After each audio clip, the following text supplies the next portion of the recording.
Cape Verde প্রশ্ন করা হলে এটি কি দুর্বল দল? উত্তরে হয়তো আপনি বলবেন না, একেবারেই না, মোটেও না।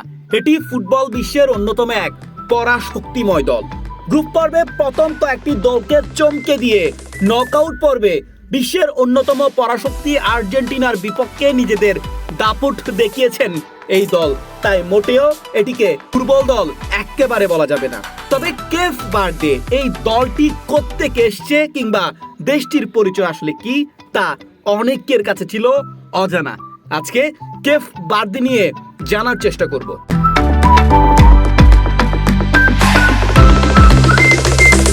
কেপ ভার্দে আফ্রিকার উত্তর পশ্চিম উপকূল থেকে প্রায় 4000 কিলোমিটার দূরে আটলান্টিক মহাসাগরে অবস্থিত একটি ছোট্ট দ্বীপ রাষ্ট্র। দেশটির প্রধান 10টি দ্বীপ ও কয়েকটি ছোট দ্বীপ নিয়ে গঠিত। এর রাজধানী প্রায়া, যা দেশের বৃহত্তম শহর। দেশটির জনসংখ্যা প্রায় 6 লাখ। অধিকাংশ মানুষ খ্রিস্টান ধর্মাবলম্বী আর মুসলিম জনসংখ্যা প্রায় 2%।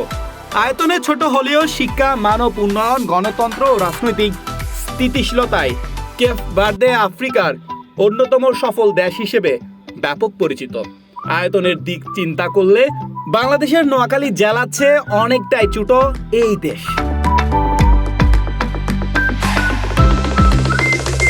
অন্যদিকে পর্যটন কেপ ভার্দের অর্থনীতির অন্যতম প্রধান ভিত্তি। অপরূপ সমুদ্র সৈকত, মনোরম আবহাওয়া ও প্রাকৃতিক সৌন্দর্যের কারণে প্রতি বছর হাজার হাজার পর্যটক দেশটিতে ভ্রমণ করেন। 1975 সালে পর্তুগালের কাছ থেকে স্বাধীনতা লাভের পর দেশটি ধারাবাহিকভাবে উন্নয়নের পথে এগিয়ে যায়। পর্তুগিজ দেশটির সরকারি ভাষা, পাশাপাশি কেপ ভার্দিয়ান ক্রেওল ভাষাও ব্যাপকভাবে পরিচিত বা ব্যবহৃত হয় দেশটিতে।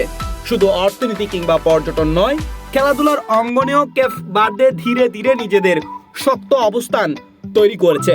ছোট্ট এই দেশটি আজ বিশ্ব মঞ্চে প্রমাণ করছে সাফল্য অর্জনের জন্য বড় আয়তন নয়, প্রয়োজন দৃঢ় সংকল্প, পরিকল্পনা এবং কঠোর পরিশ্রম। কেপ ভার্দের জন্য সবসময় শুভকামনা।